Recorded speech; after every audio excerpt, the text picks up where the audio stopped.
What's going on, everybody? Welcome to the Matt Chat. My name is Kyle, and with the pre-merge of heroes versus villains in the books, today I'm going to be ranking my top 10 pre-merge blindsides in Australian Survivor. I'm going to be ranking these based on how shocking they were, both to the players and the audience, as well as how much they impacted the outcome of the game. I'm not going to be including blindsides as a result of an idle play, as I'm saving those for a different video. Coming in at number 10 is Croc's blindside from Blood vs. Water. Post-swap, the new Water tribe consisted of mostly old Blood members, and Croc seemed to be in a great spot.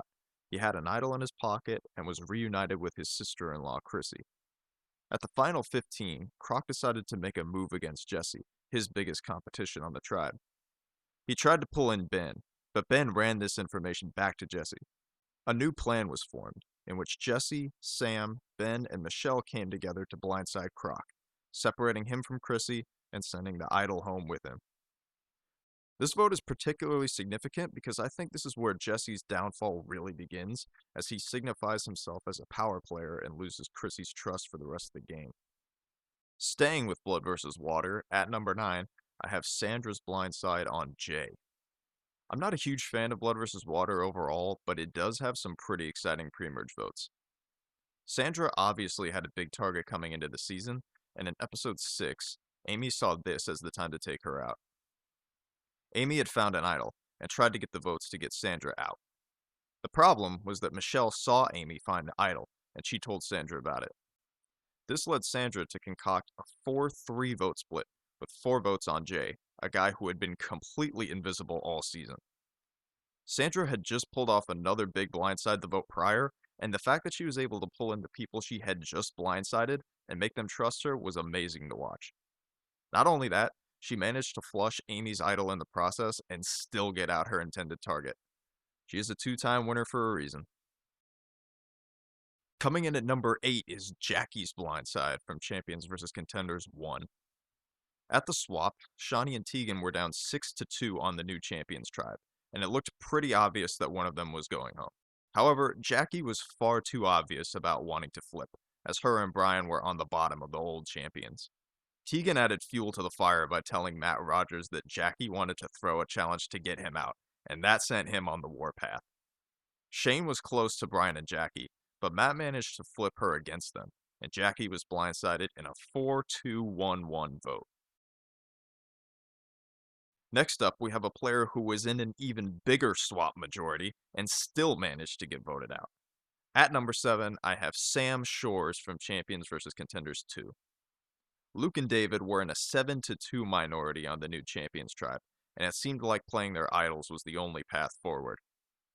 Andy engineered a split vote, and with such an overwhelming contender majority, it was pretty hard for something to go wrong. That is, until Andy told the entire tribe that Sean had found an idol, and Daisy, Sean's closest ally, did not like that Andy was spreading this information. What makes this even funnier is that Sean's idol wasn't even real, but it still caused so much chaos anyway. Daisy went to fellow contenders John and Baden to blindside Sam, someone who they had no interest in even living with anymore. They pulled in Luke and David to make a majority, leaving the rest of their old tribe on the outer. The fact that Luke and David, 2 very obvious threats, were able to make it past this vote unscathed and take control of the tribe basically is just insane, and it absolutely changed the course of the season. At number 6, I have the most recent pre-merge blindside to make the list, and that is Jordy from Heroes vs. Villains. The OG villains were down 5-3 after the swap on the new villains tribe, and with Simon jumping ship, Liz and Jordy were far on the bottom. Things looked up for them though after Liz found an idol at camp and Shawnee handed her idol over to Jordy. Instead of just playing the idols and trying to scrape by until the merge, Jordy and Liz showed their idols to Nina and Haley in an attempt to flip them over. Long story short, everybody on the tribe agreed to vote out Sam, until Tribal Council, where Sean stood up and flipped half of the votes onto Jordy. Jordy still trusted everyone, and him and Liz did not play their idols. Unfortunately, this proved to be a big mistake. Jordy was voted out on the revote, blindsiding him and all of us edit readers out there. Jordy winning looked like the obvious outcome based on the edit, so it was even more shocking to see him go. Well done, editors. Going back to CVC2, we have another massive flip involving Luke and Dave. At number 5 is Susie's blindside at the 3rd Tribal Council. By episode 3, the Sporty 7 Alliance was running the Champions tribe, leaving Pia, Luke, Janine, and David on the bottom.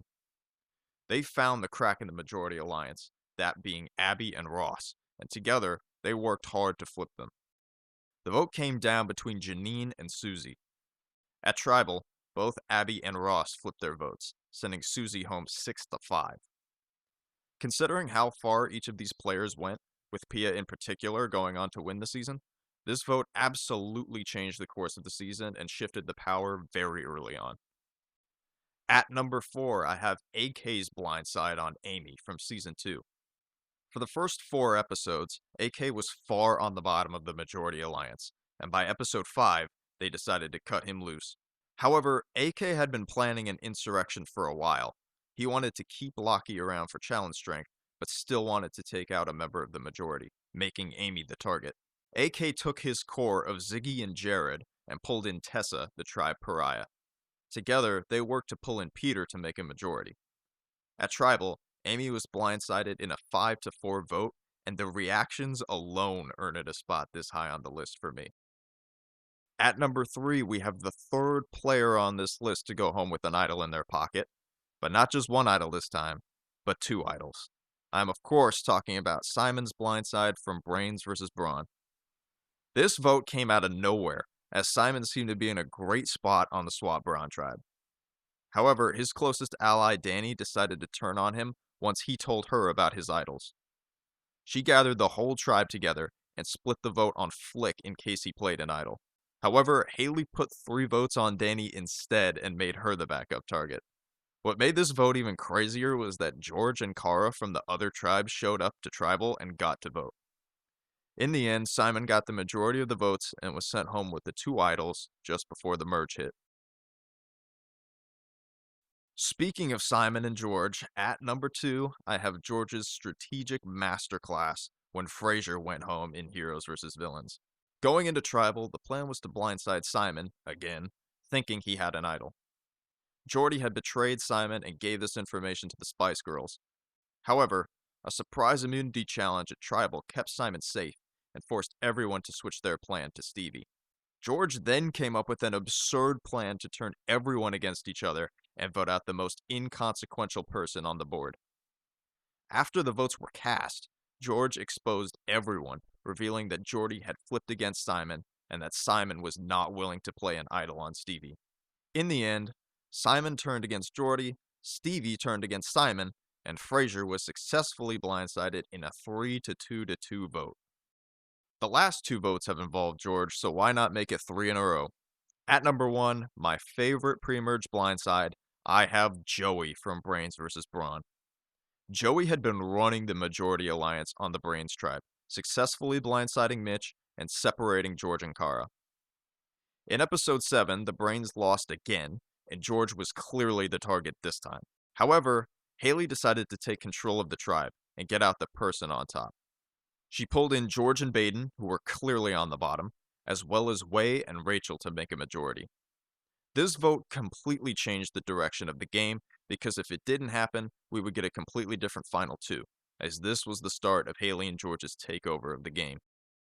2 blindsides that just missed the list were Andrew from Season 1 and Phoebe's first blindside in All-Stars. Those were very entertaining votes as well. Thanks for watching. Let me know your list, as well as any topics for future videos. But for now, this has been the Matt Chat, and I'll see you next time.